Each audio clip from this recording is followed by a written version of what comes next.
Speeds for free when you get TV, internet, and phone. Ask for Trio from Rev. Join the revolution. Good evening, Bahamas. Coming up tonight, a new senator receives his instruments of appointment, but first. Opposition leader Dr. Hubert Minnis weighs in on the latest developments with Baha Mar. That story coming up. Several matters were brought before the magistrate's court today. That and more tonight on Our News. A plan to give Grand Bahama's economy a boost. Our News attempts to dine on the line.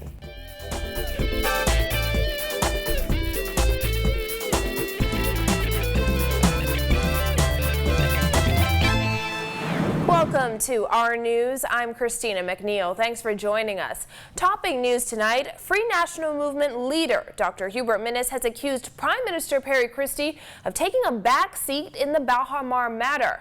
This as he defended Baha Mar CEO Sarkis Merlion and insisted he is the right man to get the multi-billion-dollar project finished. Jasmine Brown has the details in this report.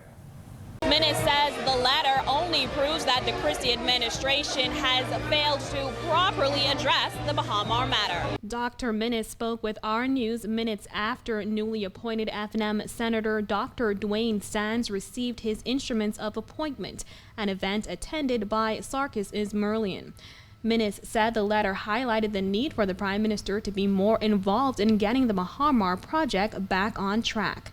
He asserted Christie should be handling the matter personally. And if you truly believe in Bahamians, they deserve that. That open letter was allegedly sent to Prime Minister Perry Christie by a group calling themselves Disenfranchised Baha Mar Citizens. The letter contains a scathing denunciation of China Construction America and demands that the Prime Minister not allow CCA to be the general contractor to complete Baha Mar or to be its eventual owner. Last month, Merlion said he wants to work with the Prime Minister to rapidly open the resort, which has been shuttered for 10 months. He declined an interview request today.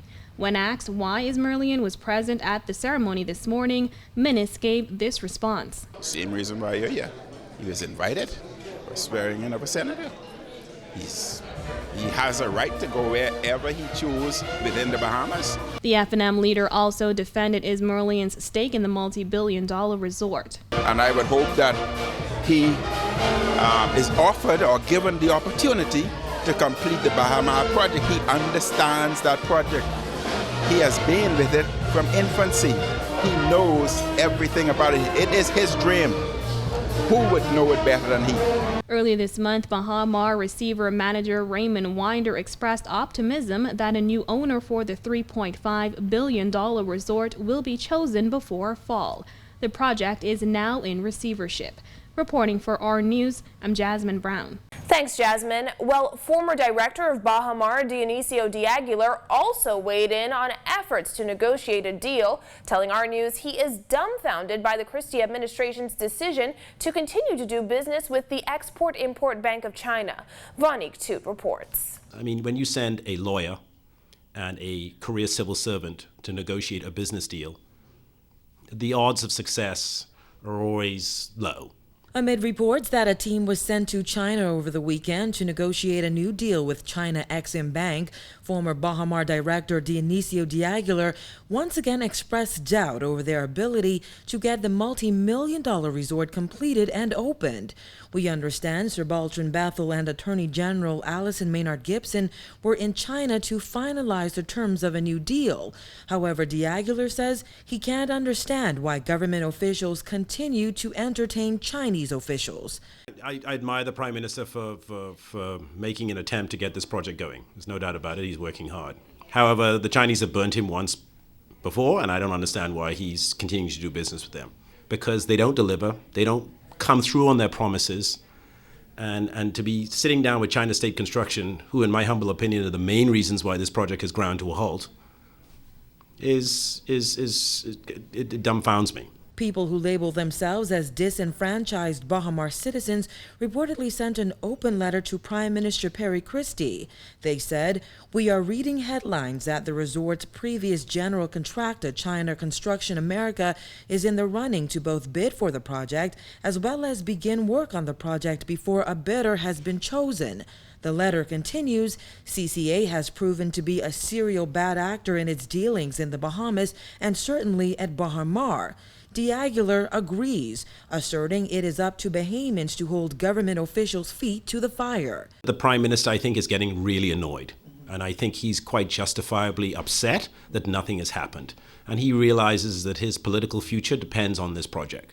So I'm sure he's holding the Chinese feet to the fire, say, look, if you don't deliver for me, I am going to have to take some radical steps, which he should have done a long time ago. He says CCA should not be allowed to bid for the project.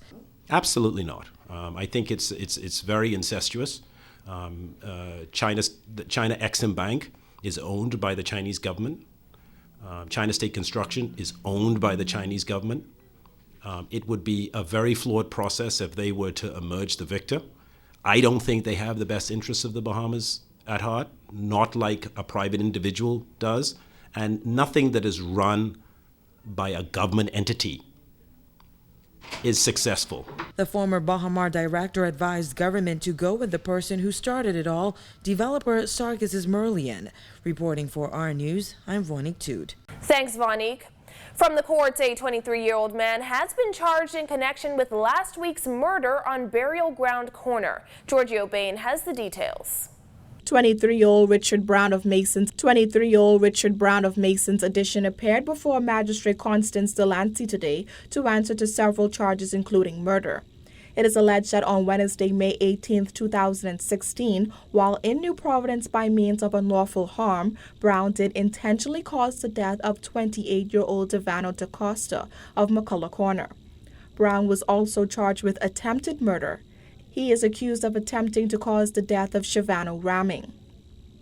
Brown also faced drug-related charges. It is alleged that on Thursday, May 19th, Brown was found in possession of dangerous drugs, namely Indian hemp. Due to the nature of the charges, Brown was not required to enter a plea and was remanded to the Bahamas Department of Correctional Services. He will return to court on July 18, 2016. Brown was not represented in court by an attorney. Thanks, Giorgio.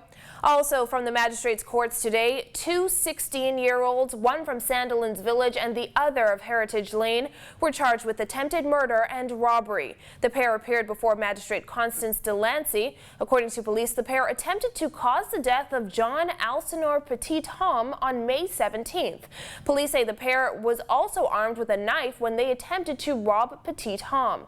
The teens were not required to enter a plea to the charges. They have been remanded to the Bahamas Department of Corrections until they return to court on July 20th.